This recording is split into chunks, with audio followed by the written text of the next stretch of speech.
Hello, good evening. Expert hub science के platform में आपका स्वागत है। मैं संजय सर आपको बायोलॉजी के 12th क्लास के चैप्टर फर्स्ट के जितने भी ऑब्जेक्ट बन सकते हैं जिससे आपकी परीक्षा में एक भी नंबर ऑब्जेक्टिव वाइज न छूटे, आज हम उन्हीं पर चर्चा करेंगे। और देखिए बच्चों, आज हम आपको पहला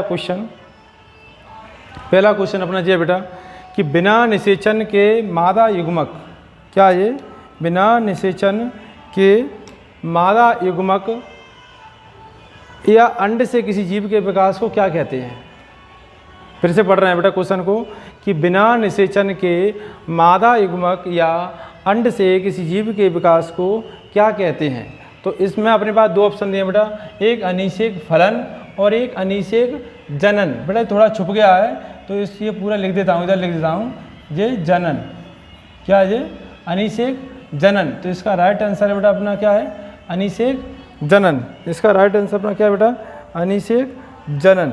ध्यान रखना बेटा, राइट आंसर क्या, अनिषेक जनन। सेकंड क्वेश्चन है, पौधों में एपोमिक्सिस का अर्थ क्या होता है। पौधों में एपोमिक्सिस किसका बेटा, पौधों में एपोमिक्सिस का अर्थ क्या होता है। तो पौधों में एपोमिक्सिस का अर्थ अपने पास दो ऑप्शन दिए बेटा, स्तंभ कर्तन या बा ऑप्शन दिया है बिना युग्मकों के संगमन के पौधों का विकास। तो क्या ऑप्शन है बेटा अपना सही, इसका राइट आंसर है बेटा ये वाला कि बिना युग्मकों के संयुग्मन के पौधों का विकास। थर्ड ऑप्शन बेटा क्या, थर्ड क्वेश्चन है अपना पॉलीगैनम, क्या बेटा पॉलीगैनम किस प्रकार का भ्रूणपोष होता है। क्या बेटा पॉलीगैनम किस प्रकार का भ्रूणपोष होता है। पॉली मतलब बेटा बहुत सारी, ये किस प्रकार का भ्रूणपोष होता है। अपने पास बेटा दो ऑप्शन है, नंबर एक आ दिया है अपना 8 केंद्रकीय, दूसरा दिया है 16 केंद्रकीय। 8 केंद्रकीय और 16 केंद्रकीय। तो अपना राइट आंसर है बेटा 8 केंद्रकीय। क्या ऑप्शन है बेटा अपना 8 केंद्रकीय।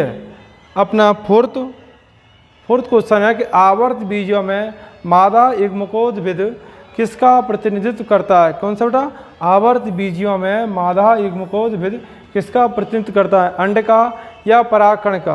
अंड का करता है या परागकण का, किसका करता है बेटा, तो ये करता है बेटा अंड का। किसका करता है बेटा, अंड का करता है। ये परीक्षा में अक्सर इससे पूछे जाते हैं, इसलिए इनको बार बार फिरते रहना और आप वीडियो को लाइक एंड सब्सक्राइब करते रहना।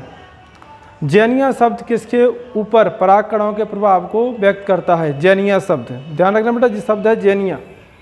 ये जैनिया शब्द किसके ऊपर परागकणों के प्रभाव को व्यक्त करता है। तो ये करता है बेटा भ्रूणपोष को। किसको करता है, भ्रूणपोष को। अपने ऑप्शन ढूंढते हैं, पुष्प का, ये वाला नहीं है, भ्रूणपोष। यहाँ बेटा भ्रूणपोष है, ये किसका बेटा है, भ्रूणपोष का। किसका करता है बेटा, भ्रूणपोष का।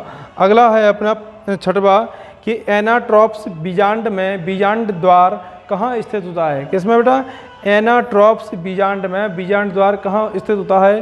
पहला ऑप्शन है अपना वृंत के बगल में और दूसरा है ऑप्शन वृंत के समकोण पर। तो बेटा समकोण ममकोण तो ये इसमें है नहीं, ये ऑप्शन सही है, वृंत के बगल में। कौन सा, वृंत के बगल में। और सातवां दिया है कि द्वितीय केंद्रक के साथ नर युग्मक का संगमन किस प्रकार का होता है। कितने बेटा कि फिर से रिपीट करते हैं अपन, द्वितीय केंद्रक के साथ नर युग्मक का संयुग्मन किस प्रकार का होता है। होता है बेटा निषेचन का होता है या द्विनिषेचन होता है। तो बेटा ये द्वितीय दिया है, क्या दिया है बेटा यहाँ, द्वितीय। क्या लिखा है बेटा, द्वितीय। तो द्वितीय केंद्रक है तो द्विनिषेचन होगा इसमें बेटा। तो कौन सा है अपना इसमें ऑप्शन, बा नंबर का। कौन सा, बा नंबर का, द्विनिषेचन। अगला दिया है इनमें से कौन द्विनिषेचन के परिणाम स्वरूप बनता है। कौन सा, द्विनिषेचन के परिणाम स्वरूप। तो सबसे बेटे परागण होगा, निषेचन होगा और निषेचन के बाद इसमें क्या बनेगा, ऐसा भ्रूणपोष। क्या बनेगा बेटा, भ्रूणपोष। क्या बनेगा बेटा, भ्रूणपोष। उसके बाद फल आगे की बनने की प्रक्रिया है। नवा क्वेश्चन है बेटा अपना, निम्न में से किसका निर्माण अनिषेक जनन।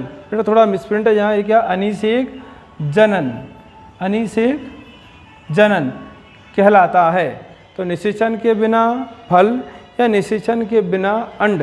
तो कौन सा ऑप्शन है अपना बेटा इसमें, आ या बा।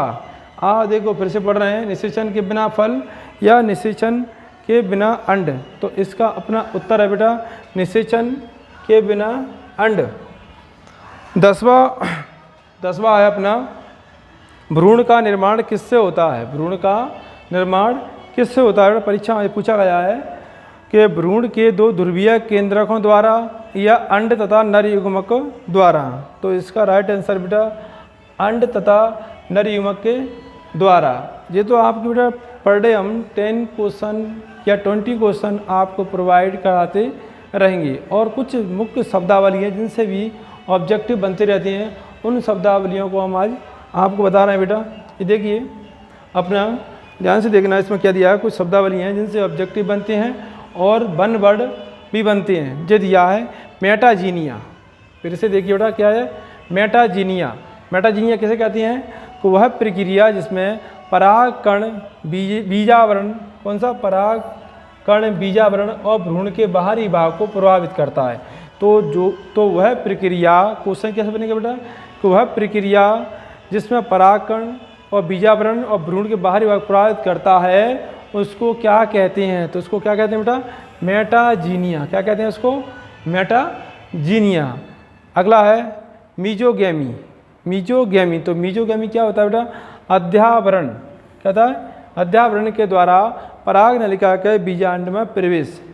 क्या होता है कि अध्यावरण के द्वारा पराग नलिका का बीजांड में प्रवेश या बीजांड में होता है, ध्यान रखना इसका। अगला है पॉली एम्ब्रियोनी। पॉली एम्ब्रियोनी एक बीज के अंदर एक से अधिक भ्रूणों का पाया जाना। एम्ब्रियोनी क्या कहलाता है एक से अधिक भ्रूणों का पाया जाना। एक बीज के अंदर एक से अधिक भ्रूणों का पाया जाना। जैसे आपने अकौआ, जिसे आँख या मदार कहते हैं अपन, अकौआ होता है, उसके जो फल लगता है हरे कलर जैसा, जो गर्मियों के सीजन में वो पक के फूटता है, उसमें बहुत सारे निकलते हैं और उनके बीच में बीज रहता है। तो क्या रहता है वो एक, तो एक बीज के अंदर एक से अधिक भ्रूणों का पाया जाना। अब है पार्थिनोकार्पी। क्या दिया पार्थिनोकार्पी, निषेचन के बिना फलों का विकास। किसके बिना निषेचन के बिना फलों का विकास होना। और आगे दिया है बेटा निषेचन के बिना और ऐसे फल बीज रहित होती हैं। कैसे होते हैं ऐसे फल बीज रहित, यानी कि अंदर बीज नहीं रहता। जैसे केला आ रहा है और अंगूर आ रहा है, लेकिन अंगूर की कुछ प्रजातियां में बीज पाया जाता है, लेकिन नॉर्मल अपन खाते हैं उनमें अंगूर नहीं होता। इसके 2 एग्जाम्पल हैं अपने पास, एक तो केला है और एक अंगूर है आदि। अगला दिया है बेटा पार्थिनोजेनेसिस। पार्थिनोजेनेसिस ये है अनिश्चित अंड से नए जीव का विकास। अनिश्चित अंड से नए जीव के विकास को क्या कहते हैं। आपका क्वेश्चन इस प्रकार बनेगा कि क्या बनेगा कि अनिश्चित अंड से नए जीव को विकास को क्या कहते हैं बेटा, कि ध्यान देखो पार्थिनोजेनेसिस। क्या कहते हैं पार्थिनोजेनेसिस। अगला है अपना सिनेगैमी। क्या बेटा सिनेगैमी। सिनेगैमी या सिनगैमी, ये नर एवं मादा को नर एवं मादा युग्मकों का संयोजन होना, मतलब एक साथ दोनों का मिलना। कैसा नर एवं मादा का दोनों का एक साथ मिलना या इन दोनों के साथ प्रक्रिया का होना का कहता है सिनगैमी, या कभी कभी इसमें सिनोगैमी शब्द भी लिखा आ सकता है। अगला दिया है स्पर्मोलॉजी। क्या बेटा स्पर्मोलॉजी, पौधों के बीज का अध्ययन संबंधी विज्ञान। तो क्वेश्चन वही बनेगा बेटा फिर से कि पौधों का संबंधी विज्ञान को क्या कहते हैं। तो यह है स्पर्मोलॉजी। फिर अगला दिया है टेपिटम। और टेपिटम का मैं आपको बेटा पहली वीडियो में बता चुका हूँ टेपिटम क्या होता है। टेपिटम का आप ये ध्यान रखिए, टेपिटम अपन को केवल भोजन को पोषण प्रदान करने की भूमिका निभाता है। और ये कहाँ रहता है प्रकोष्ठों में, यानी चैम्बरों में है। यानी आप समझ सकते हैं एक के अंदर एक और एक के अंदर भी एक और एक और। तो टेपिटम क्या है, ये दिया टेपिटम पराग कोश के अंदर उपस्थित पोषक कोशिकाओं का स्तर। किसका होता है बेटा पोषक कोशिकाओं का स्तर टेपिटम। अगला दिया है बीबी पेरी। क्या दिया बीबी पेरी। बीबी पेरी देखिए बेटा कि फलों के अंदर बीजों का अंकुरण होना जबकि फलजनक पौधे से लगा हो। फलजनक कहाँ से लगा बेटा पौधे से लगा हो। तो क्वेश्चन बनेगा बीबी पेरी किसे कहते हैं। तो इसका उत्तर एक वाक्य में बेटा ये हो जाएगा कि फलों के अंदर बीजों का अंकुरण होना जबकि फल जनक पौधे से अलग हो उसे बीवी पैरी कहते हैं। अगला दिया बेटा जीनिया। क्या दिया बेटा? जीनिया। तो जीनिया भ्रूण पोष पर परागण का प्रभाव। तो क्वेश्चन बनेगा भ्रूण पोष पर पराग कणों के प्रभाव को क्या कहते हैं? तो जीनिया। क्या कहते हैं बेटा? जीनिया। फिर से ध्यान रखना आप सॉरी कि मेटाजीनिया। मेटाजीनिया क्या है बेटा? कि पराग कण बीजावरण भ्रूण से बाहरी भाग को प्रभावित करना। और मीजोगेमी क्या है? अध्यावरण के द्वारा पराग नलिका का बीजांड में प्रवेश। पॉली एम्ब्रियोनी है एक बीज के अंदर एक से अधिक भ्रूणों का पाया जाना। और पार्थिनोकार्पी है निषेचन के बिना फलों का विकास और ऐसे फल बीज रहित होते हैं। और सिनगेमी नर एवं मादा युग्मों का संयोजन। स्पर्मोलॉजी है पौधे एवं बीजों का अध्ययन संबंधी विज्ञान। क्या? पौधों एवं बीजों का अध्ययन संबंधी विज्ञान को क्या कहते हैं? स्पर्मोलॉजी। टेपिटम पराग कोश के अंदर उपस्थित पोषक कोशिकाओं का स्तर। फिर दिया बीवी पैरी फलों के अंदर बीजों का अंकुरण न जबकि फल जनक पौधे से लगा हो। और जीनिया भ्रूण पोष पर परागकणों का प्रभाव। जीनिया का है भ्रूण पोष पर परागकणों के प्रभाव को क्या कहते हैं? अपन जीनिया कहते हैं। क्या कहते हैं? जीनिया। आगे और कुछ शब्द हैं इन्हें भी आप नोट करिए बेटा। अब दिया ओटोगेमी।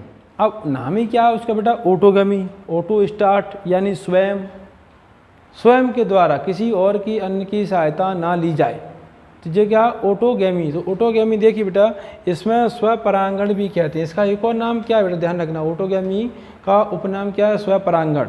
या आ गया स्वपरागण का उपनाम क्या है? तो ओटोगेमी जिसमें कोई पुष्प अपने ही परागण द्वारा निषेचित होता है। कोई पुष्प अपने ही परागण द्वारा मतलब आप उसमें ही इनका निषेचित हो जाता है, इसको कहते हैं ओटोगेमी।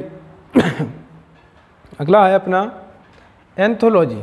क्या बेटा? एंथोलॉजी। एंथोलॉजी में केवल आप इतना ध्यान रखना इसे पुष्पों का अध्ययन, इसमें क्या रहेगा? केवल और केवल पुष्पों का अध्ययन किया जाता है। तो पुष्पों के अध्ययन को क्या कहते हैं? एंथोलॉजी। अब है एलोगेमी। ठीक है बेटा? एलोगेमी इसमें पर परागण या जीनोगेमी कहते हैं। अब ध्यान रखिए इसका एक और नाम आ गया क्या? पर परागण। अपन अभी पढ़ा था कि ओटोगेमी। ओटोगेमी का एक और नाम क्या दिया बेटा? स्वपरागण। क्या दिया इसे? स्वपरागण। और अब पढ़ रहे हैं अपन एलोगेमी। तो एलोगेमी को बोलते हैं पर परागण या जीनोगेमी। देखो डेढ़ 3 नाम होगा इसको, एलोगेमी, पर परागण या जीनोगेमी, किसी भी नाम से आ सकता है। अगला है एपोस्पोरी। क्या दिया? एपोस्पोरी। तो बीजाणु जनक पौधों पर युग्मकोद्भिद पौधों का विकास होना। किस पर? बीजाणु जनक पौधों पर युग्मकोद्भिद पौधों का विकास होना। एपोगेमी हो गया। अब है डाइकोगेमी। क्या बेटा? डाइकोगेमी। तो डाइकोगेमी रखिए किसी पुष्प के पराग कोश एवं वर्तिकाग्र का अलग समय में परिपक्व होना। तो क्वेश्चन बनेगा कि किसी पुष्प में, किसमें? कि किस पुष्प में या किसी पुष्प में पराग कोश एवं वर्तिका अलग अलग समय में परिपक्व होना क्या कहलाता है? तो डाइकोगेमी। क्या कहलाता है बेटा? डाइकोगेमी। अगला अपना डिक्लाइनी। क्या? डिक्लाइनी किसी पौधे में नर या मादा पुष्पों का पाया जाना।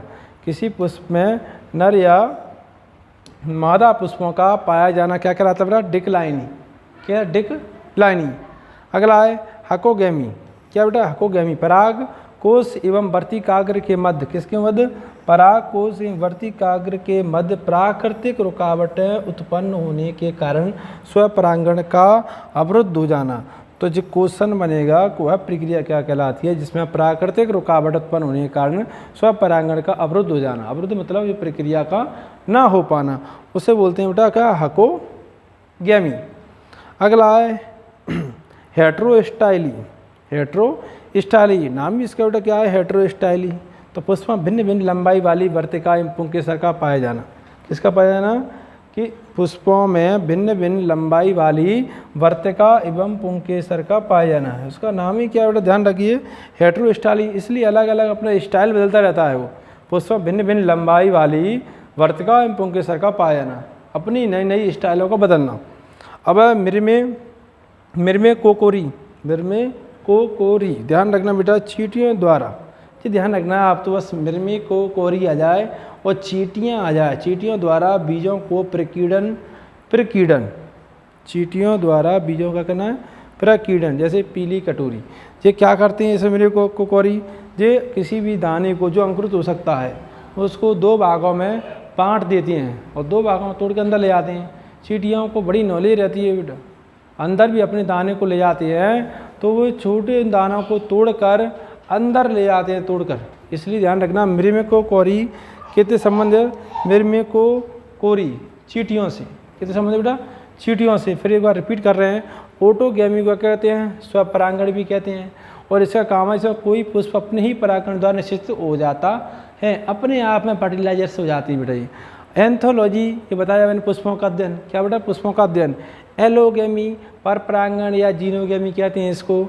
एपोस्पोरी बीजाणु जनक पौधों पर युग्मकोद्भिद का पौधों का विकास होना। एपोगेमी क्या बेटा जी, एपोगेमी युग्मकों के निर्माण एवं सायुजन के बिना युग्मकोद्भिद से बीजाणु उद्भिद का विकास दिया है।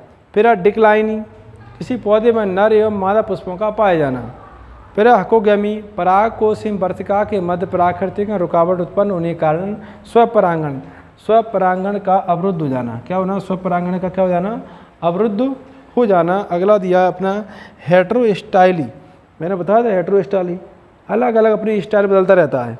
तो पुष्पों में भिन्न भिन्न लंबाई वाली वर्तिका एवं पुंकेसर का पाया जाना, भिन्न भिन्न अपनी स्टाइल बदलता रहता है, इसलिए हेटेरोस्टाइली। अब है मृमेको कोरी, मृमेको कोरी का चींटियों के द्वारा बीजों का प्रकीर्णन। चींटियों के द्वारा बीजों का क्या करना, प्रकीर्णन, इकट्ठा करना, तोड़ना। जिस स्थान को बोलते हैं पीली कटेरी में, क्या बोलते हैं, पीली कटेरी में।